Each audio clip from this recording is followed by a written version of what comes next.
आपण पाहत आहात शिवभीमक्रांती महाराष्ट्र न्यूज चॅनल। जय भीम, नमो बुद्धाय। 2024 पार्लियामेंट की इलेक्शंस हम सभी लोगों ने देखी। ये इलेक्शंस पूरी तरह से कॉन्सेंट्रेटेड थी संविधान को लेकर। एक पार्टी बीजेपी कह रही थी कि हम संविधान हटाने जाने वाले हैं और संविधान हटाने के लिए 400 पार का नारा उन्होंने दिया था। दूसरी पार्टी कांग्रेस कह रही थी कि हम संविधान बचाने की लड़ाई कर रहे हैं और संविधान बचाने के लिए हमें ज्यादा से ज्यादा वोट दीजिएगा।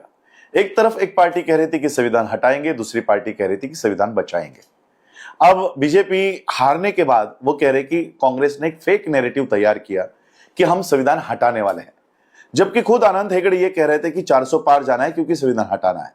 महाराष्ट्र की पंकजा मुंडे कह रहे थे कि हमें संसद में ज्यादा से ज्यादा संख्या में जाना है ताकि हम संविधान हटा सके।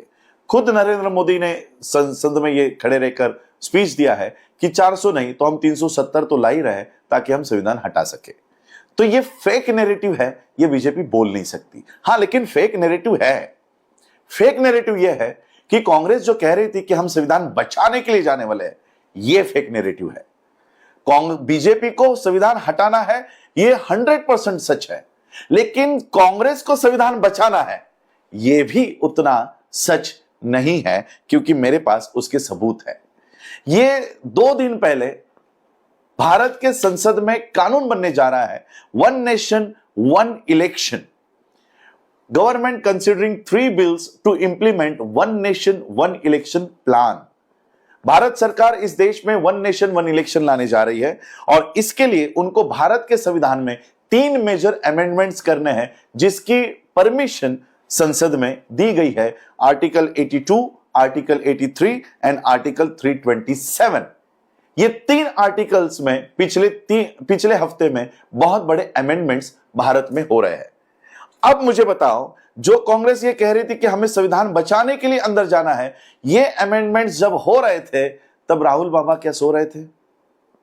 इसका मतलब फेक नैरेटिव ये है कि इनको संविधान बचाना है। ये फेक नैरेटिव है और इस फेक नैरेटिव में हम लोग फंस गए। भारत के लोग, महाराष्ट्र के लोग फंस गए। महाराष्ट्र का उदाहरण देना चाहूंगा। 2024 में एमवीए के अगेंस्ट जो वीवीए खड़ी थी प्रकाश अंबेडकर जी के नेतृत्व में, इनके 50 लाख वोट पे से ये 10 लाख वोट्स पे आ गए। इसका मतलब 40 लाख वोट्स ये उद्धव, शरद पवार और राहुल गांधी इनको पड़े हैं। इसका मतलब है 40 लाख वोट्स हमारे चले गए संविधान बचाने की दुहाई के लिए। लेकिन अब जब संविधान सही में खतरे में है तो ये आवाज तक नहीं उठा रहे। बहन जी के भी वोट्स शिफ्ट हो गए। इसमें दोष कहीं ना कहीं हमारा भी है। हमारे इन नेताओं ने क्रेडिबिलिटी अपनी लॉस्ट कर दी है। इनका विश्वास कहीं ना कहीं समाज का विश्वास उठ गया है इन पे से, और इसलिए ये वोट्स जा रहे हैं।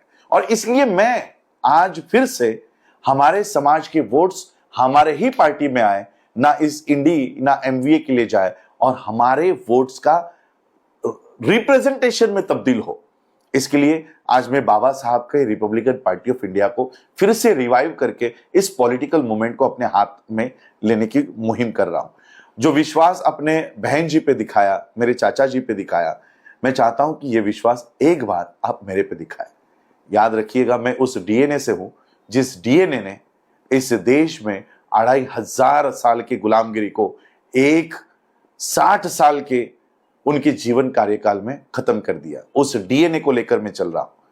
हमारे महाराष्ट्र के बौद्धों को मैं ये अपील करना चाहूंगा कि जो विश्वास अपने बाला साहब पे दिखाया, एक विश्वास इस बार महाराष्ट्र के असेंबलीज में मुझ पे दिखाइए, ताकि बाबा साहब ने जो रिजर्व सीट्स गांधी के जान के बदले में हमको हासिल करके दी है, उस रिजर्व सीट्स पर आज बीजेपी का और कांग्रेस का कब्जा है।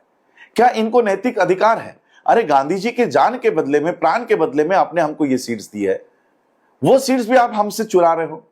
बीजेपी संविधान हटाना चाहती है और उसी संविधान के सीट्स आप हमसे चुरा रहे हो। और इसलिए इन सीटों पर मैं अपने उम्मीदवार, बौद्धों के उम्मीदवार, अंबेडकरिज्म के उम्मीदवार, जो बाबा साहब को मानते हैं, ऐसे उम्मीदवारों को खड़ा करके इनको महाराष्ट्र के असेंबलीज में भेजने की मुहिम खड़ा कर रहा हूं। सारे 29 के 29 सीट्स में लड़ाने वाला हूं और इसलिए सारे बौद्धों को मैं ये अपील करना चाहता हूं, एक भी वोट जाति के नाम पर, धर्म के नाम पर, खून के नाम पर हमें अब बांटने नहीं है। जो विश्वास ऑलरेडी जिन्होंने गंवा दिया है, फिर से वो अगर विश्वास हासिल करके हमारे वोट खत्म करना चाहते हैं तो इसको हमको कहीं ना कहीं रोकना होगा। आपका एक एक वोट आपके प्रतिनिधि को चुनने के लिए डालना चाहिए, ना कि किसी और को जितवाने के लिए। बाबा साहब ने वोट का अधिकार आप खुद को राजा बनने के लिए दिया है, किसी और को राजा बनाने के लिए नहीं।